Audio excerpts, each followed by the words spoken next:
আমার বুবু যখন বিয়ে হয়ে যায় আমি তখন ক্লাস 8-এ পড়ি। স্কুল থেকে ফিরে শুনি আজ বুবুর বিয়ে।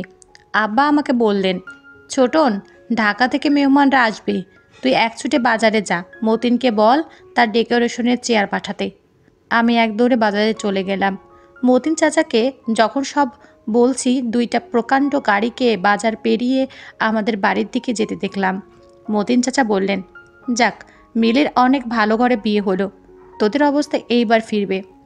বুবুর কি সত্যি ভালো বিয়ে হচ্ছে? আমি জানি না। আমি শুধু জানি বুবু চলে যাচ্ছে আমাদের বাসা থেকে। তারপর কি হবে? কে আমাদের খাবার রেঁধে দেবে? কে আমাকে চুপি চুপি তার মাটির ব্যাংক ভেঙে আমাকে মেলায় যাওয়ার টাকা দেবে? বুবুকে ছাড়া যে আমার জীবন চলতে পারে আমি সেটা কল্পনা করতে পারি না। কলেজের এক প্রোগ্রামে আমার সুন্দরী বুবুকে দেখে নাকি দারুণ পছন্দ করেছে এক বড়লোকের ইঞ্জিনিয়ার ছেলে। তার চাপে পড়ে তার পরিবার রাজি হয়েছে বিয়েতে, নইলে আমাদের মতো মধ্যবিত্ত ঘরে এত বড় আত্মীয় হওয়ার কথা না। সবাই বলাবলি করছে বুবুর কারণে এইবার আমাদের ভাগ্য ফিরবে। আমার জন্মের সময় আমার মা মারা যান, বুবুর বয়স তখন 8। আমার স্কুল শিক্ষক বাবা আর বিয়ে করেননি, বুবুই মানুষ করেছে আমাকে। আমার জগৎ ঘিরে তাই আমার বুবু। বিয়ের আসরটা হয়ে গেল দায়সারা ভাবে। বিয়ে নাকি দুই পরিবারের বন্ধন, কিন্তু আমার সেটা মনে হলো না। পাত্রের বাবা সারাক্ষণ মুখ কালো করে রাখলেন। পাত্রের ছোট মামা আমাদের ঘর বাড়ি উঠান ঘুরে ঘুরে দেখলেন, মাঝে মাঝে নাক সিটকালেন। আমাকে ডেকে বললেন, তুমি কোন ক্লাসে পড়ো? আমি কিছু বলার আগে কেউ একজন বলল, ছোটন পাইলট স্কুলে পড়ে, ফার্স্ট বয়, 5-এ বৃত্তি পেয়েছে, ক্লাস 8-এও পাবে। আমার লজ্জা লাগলো, কিন্তু ছোট মামা শুধু একটু নাক ছিটকালেন। সেদিন গাড়িতে ওঠার আগে বুবু যখন আমাকে জড়িয়ে ধরে নিঃশব্দে কাঁদছিল তখন আমার লজ্জা করছিল। আমি বড় হয়ে গেছি, লম্বায় প্রায় বুবুর সমান, এত বড় ভাইকে জড়িয়ে ধরে কেউ কাঁদে? 3 দিন পর নতুন জামাইয়ের বৌনি নায়র আসার কথা। আব্বা পাড়া প্রতিবেশীদের নিয়ে রান্নাবান্নার আয়োজন করলেন। একটা গাড়ি ভাড়া করে নতুন জামাইকে আনতে পাঠালেন।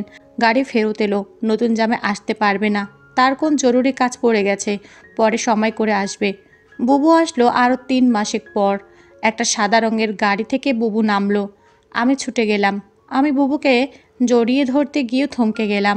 গায়ে দামি ফিনফিনে শাড়ি, মুখে পার্লার থেকে করা কড়া মেকআপ, প্লাক করা বাঁকানো ভ্রু আর স্ট্রেট করা চুলে আমার বুবুকে কেন জানি হঠাৎ অচেনা লাগলো। আব্বা দৌড়ে এলেন, জামাই আসেনি? না আব্বা, সাইটে গেছে। বুবু আব্বাকে ধরে কিছুক্ষণ কাঁদলো। আমি সারাদিন বুবুর আশেপাশে ঘুরঘুর করলাম, কিন্তু বুবুকে কেমন আনমনা দেখলাম। শুধু একবার আমাকে জিজ্ঞেস করলো, ছোটন, পড়াশোনা করছিস তো ঠিক মতো? রাতে আমার ঘুম এলো না, বড্ড অভিমান হলো। বুবু অনেক বদলে গেছে। এই অল্প দিনে এত বদলে যেতে পারে মানুষ? বুবু 3 দিন থাকলো। শেষের দিন দুলাভাই এলেন বুবুকে নিয়ে যেতে। দুলাভাই দেখলাম বেশ গম্ভীর। আমাকে ডেকে বললেন, কী রে ছোটন, পড়াশোনা করিস ঠিক মতো, নাকি সারাদিন বাদরামি? আমি কিছু বললাম না। দুলাভাই আসার পর থেকে বুবু ততস্থ হয়েছিল, কারণও দেখলাম তার। আমাদের সামনেই কপাল কুঁচকে 2বার বুবুকে ধমক দিলেন দুলাভাই। বুবু চলে যাওয়ার পর সেই রাতে আব্বা আমার ঘরে এলেন, অপরাধের গলায় বললেন, ছোটন, তুই তো অনেক বড় হয়ে গেছিস, বলতো আমি কি কোনো ভুল করলাম? আমি হয়তো সত্যি বড় হয়ে গেছি, মনের কথা চেপে বললাম। কেন সেটা বলছেন? বুবু অনেক ভালো আছে। কিন্তু আমি ঠিক জানি আমার বুবু ভালো নেই। বুবুর হাতে কালশিটের দাগ দেখেছি। আমার হাসি খুশি বুবু কেমন গুটিয়ে গেছে মাত্র 3 মাসে। এর ঠিক 1 বছরের মাথায় আব্বাজান মারা গেলেন। আমি একা হয়ে গেলাম।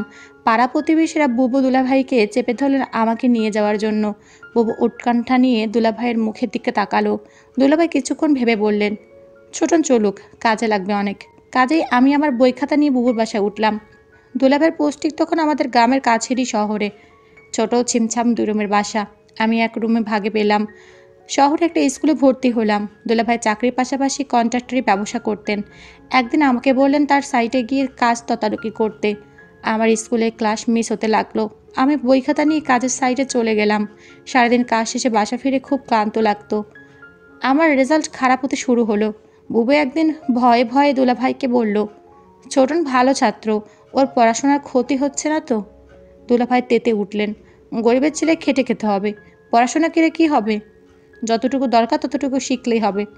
বুবু তাড়াতাড়ি বলে উঠলেন, ঠিকই তো ছোটন, পড়াশোনা করে প্রতিষ্ঠা পেতে সময় লাগবে, তুই দুলাভাইয়ের সাথে কাজ শেখ। অনেক কাজে লাগবে। আমি বুবুর কথা অবাক হয়ে গেলাম। এই বুবুই আমাকে তৈরি করেছেন। সব সময় বলতো পড়াশোনা করে একদিন অনেক বড় হতে হবে, পড়াশোনা ছাড়া আমার আর কোনো কাজ নেই। আজ কত পরিবর্তন। আমি দুলাভাইয়ের সাইট দেখতে লাগলাম। ক্লাস 9-এর একটা কিশোরীর জন্য নিশ্চয় খুব সহজ কাজ নয়, কিন্তু আমি শিখতে লাগলাম, সাথে পড়াশোনা করতাম সাইটে। সাইটের লোকজনের কাছে খবর পেলাম দুলাভাইয়ের কর্মকাণ্ড নিয়ে। বাজারে দুলাভাইয়ের এক বাঁধা মেয়ে মানুষ আছে। দুলাভাই নিয়মিত সেখানে যাতায়াত করে। আমি টের পাই ওই রাতগুলোতে দুলাভাই বাসায় ফেরে টলতে টলতে। মাঝে মাঝে বুবুর চাপা কান্নার আওয়াজ পাই। সকালে কিছু কিছু দিন বুবুর গায়ের নতুন কালছিটে দাগ বুবু লুকাতে চেষ্টা করে। আমার বুবু অনেক বদলে গেছে। আমার মনে হয় আমাকে নিয়ে বুবু ভারী অস্বস্তি বোধ করে, কেমন পালিয়ে বেড়ায়। দেখা হলে ঠিকমতো কথা বলে না। মাঝে মাঝে দুলাভাই বুবুকে পার্লার থেকে সাজিয়ে পার্টিতে নিয়ে যায়। আমার অবাক লাগে। তবু এক একটা দিন যখন বাসায় দুলাভাই থাকে না, হঠাৎ সেই পুরান দিনের মতো বুবু তেল নিয়ে এসে বলেন, ছোটন আয়, তোর মাথায় দিয়ে দিই। আমার চোখে পানি আসে। আমি লুকাবার চেষ্টা করি। একদিন অনেক রাতে ফিরে দুলাভাই আমাকে ঘুম থেকে ডেকে তুলেন। আমি জেগে দেখি দুলাভাই প্রচণ্ড রেগে আছে, দুলছেন, মাতাল হয়ে আছে। আমাকে বললেন, হারামজাদা, তোকে আমি সাইটে দেখতে দিছি আর তুই সেখানে পড়াশোনা করিস? আমি চুপ করে দাঁড়িয়ে রইলাম। হঠাৎ করে দুলাভাই আমার চুলি মুঠি ধরলেন। বল, আজ সাইট থেকে 1 লাখ টাকা চুরি করেছে কে? নাকি তুই করেছিস? আমি অবাক হয়ে গেলাম। সাইটে টাকা পয়সা সংক্রান্ত কোনো কিছুর সাথে আমি জড়িত না, আলাদা অ্যাকাউন্টস আছে। তবু বললাম, আমি কিছু জানি না দুলাভাই। তুই জানিস না? কেন জানিস না? তুই এর সাথে জড়িত শিওর? আমার খেয়ে আমার সাথেই মামদোবাজি? দাঁড়া। দুলাভাই তার কোমরে বেল্ট খুলে আমাকে মারতে আরম্ভ করলেন। আমি সারা জীবনে কখনো মার খাইনি, পরিবারে আদুরে মানুষ হয়েছি। স্কুলে ভালো ছাত্র হওয়ায় স্যারেরা অত্যধিক স্নেহ করতেন। আমার শরীরে দুলাভাইয়ের বেল্ট কেটে কেটে বসে যেতে লাগলো। আমি দেখলাম বুবু পাথরের মতো দাঁড়িয়ে আছে। দুলাভাই একসময় ক্ষান্ত দিয়ে চলে গেলেন। আমি সারা রাত বিছানায় শুয়ে কোকালাম। চেষ্টা করলাম মুখ দিয়ে শব্দ না করতে। আব্বা মৃত্যুর আগে বলেছিলেন, ছোটন, পুরুষ হয়ে গরিব ঘরে জন্মাইছিস, সামনে অনেক কষ্ট আসবে, শক্ত থাকবি, কখনো কাঁদবি না, পুরুষদের কাঁদতে নেই। পরদিন সকালে আমার ঘুম ভাঙল শরীরে হালকা জ্বর নিয়ে। উঠে দেখি বুবু বসে আছে আমার শিওরে। ছোটন, উঠতে পারবি? আমি মাথা নাড়ালাম, হ্যাঁ। তাহলে চল। তাকিয়ে দেখি বুবু একটা ব্যাগ গুছিয়ে রেখেছে। আমি বললাম, কোথায়? বাড়ি ফিরে যাব, চল। তুই আবার ভালো করে পড়াশোনা করবি, আমি সেলাই শুরু করব, দুইজনের একটা ব্যবস্থা হয়ে যাবে। আমি অবাক হয়ে তাকিয়ে রইলাম।